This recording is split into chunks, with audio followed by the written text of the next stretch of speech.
কও একটু বাজারে যাব, বাজার করব, একটা রিক্সা পাইতেছি না, একটা রিক্সাও নাই। আর ছেলেটাও কি গাড়ি নিয়ে বাইরে গেল। হ্যাঁ দেখো এই রিক্সা, আরে এই রিক্সায় তো প্যাসেঞ্জার, কি করি, একটা রিক্সা নাই। দেখো হ্যাঁ ওই যে এটা আমাগো গাড়ি না? এই ওই তো আমার গাড়ি। দেখছো তোমার ছেলের কাণ্ড দেখছো? হ্যাঁ আচ্ছা চলো একটু যাই, আগাই যাই, চলো চলো তো।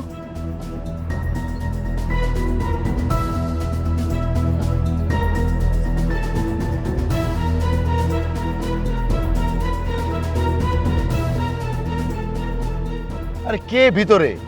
হ্যাঁ খুলে না কেন? তাই ফকিন্নির বাচ্চা, ভিখারি গাড়ির গ্লাসে এভাবে নক করতেছস কেন? হ্যাঁ দেখতেছস না যে ভিতরে মেয়ে মানুষ বসা? ইচ্ছা করে এগুলো করতেছস না যে মেয়ে মানুষকে দেখবি বুইড়া বয়সে ভীমরতি ধরছে জানোয়ারের বাচ্চা? আপনি ভুল করছেন, এই গাড়িটা আমার, আমি দেখতে আসলাম, আর আপনি ফুট করে আমার গায়ে হাত তুললেন। ও সরি আঙ্কেল, আমি না বুঝতেই পাইনি যে গাড়িটা আপনার। আমি আপনার গাড়ির ভিতরে যে বসে আছিলাম। হ্যাঁ সকালবেলা কি নেশা করে বের হইছস রাস্তায়? হ্যাঁ সাথে করে বোর্ডে নিয়ে আসছস। আর এই মহিলাই নিজের হাজবেন্ডকে বাসায় আটকে রাখতে পারোস না? হ্যাঁ তোর হাজবেন্ড নেশা করছে, বাসায় আটকে রাখবি, নেশা করে নিয়ে রাস্তা রাস্তা ঘুরতেছস। এই মেয়ে, তুমি এরকম বাজে ব্যবহার করতেছো কেন, গালাগালি করতেছো কেন? আমি তো একজন বয়স্ক মানুষ। শুনো, তুমি ভুল করছো। এই গাড়িটা আসলে আমাদের।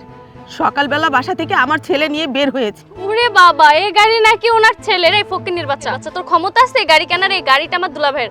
আপু আমার কি মনে হচ্ছে জানো, আমার মনে হচ্ছে দুইটারই না মাথা নষ্ট হয়ে গেছে। হ্যাঁ মাথা নষ্ট না হলে কি আর এই ধরনের কথা বলে? এই দেখ ভালোই ভালো বলতেছি, এখান থেকে যা। এইখানে পাগলামি করিস না, নাহলে কিন্তু মানুষ দিয়ে গণধরাই দিব বলে দিলাম। যা এখান থেকে। আরে বাবা, সকালবেলা আমার ছেলেটা আমার গাড়ি নিয়ে বেরিয়েছে, তাই দূর থেকে আমি দেখে আসলাম, এই গাড়িটা আমার। তুই কি ভাবছিস যে আমি কিছু বুঝতেছি না? তোরা আসলে মতলবালা লোক। আমার মনে হচ্ছে কোনো একটা ঝামেলা আছে তোদের ভিতরে। এখন কিন্তু আপনি সীমা অতিক্রম করছেন। আমি বারবার বলছি এই গাড়ি আমার, আপনি বলছেন আপনার হাজবেন্ডের। আমি বলতেছি না যে এই গাড়িটা আমার? তোর সমস্যাটা কোথায়? স্যার স্যার কি ব্যাপার, আপনি এভাবে রাস্তার মধ্যে দাঁড়িয়ে আছেন? Any problem?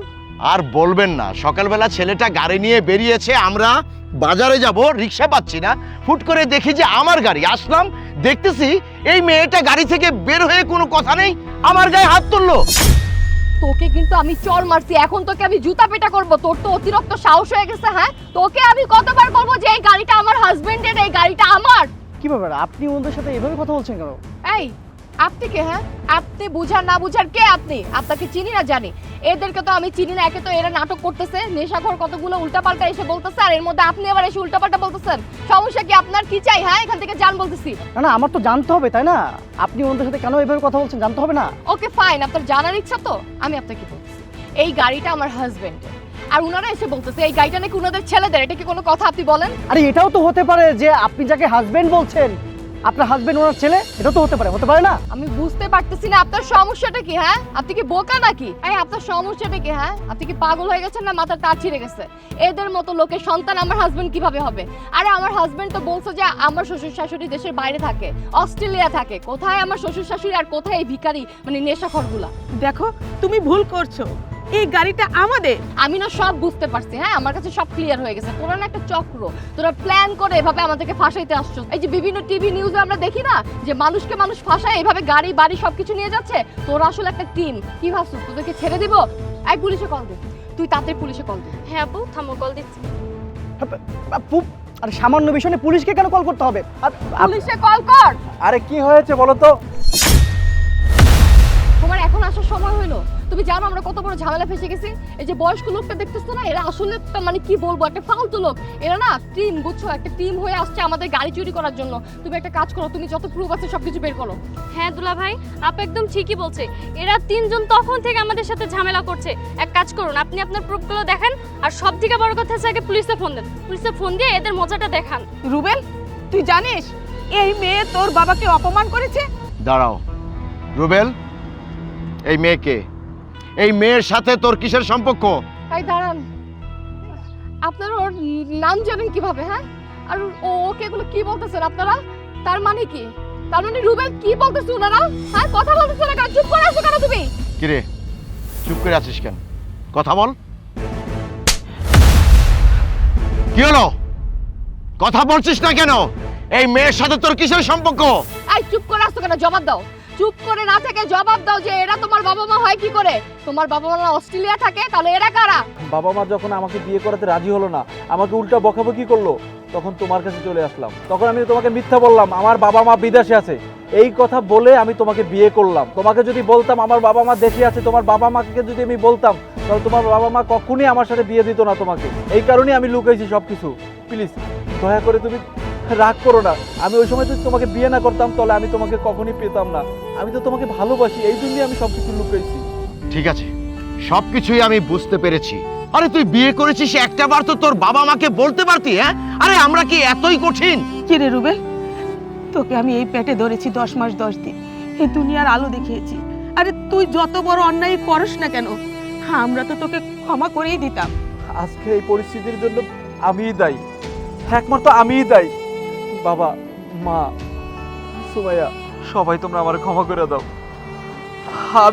আমি যদি মিথ্যে কথা না বলতাম, সবার কাছে না লুকাইতাম, তাহলে আজকের এই পরিস্থিতিতে পড়তে হতো না।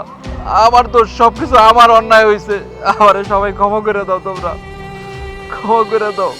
না রুবেল, আমি একটু আগেও রাগ করলে এখন আমার সব রাগ মাটি হয়ে গেছে। কারণ আমি বুঝতে পারছি তুমি আমাকে অনেক ভালোবাসো। তুমি আমাকে হারাতে চাও না বলেই এত বড় একটা ডিসিশন নিছো।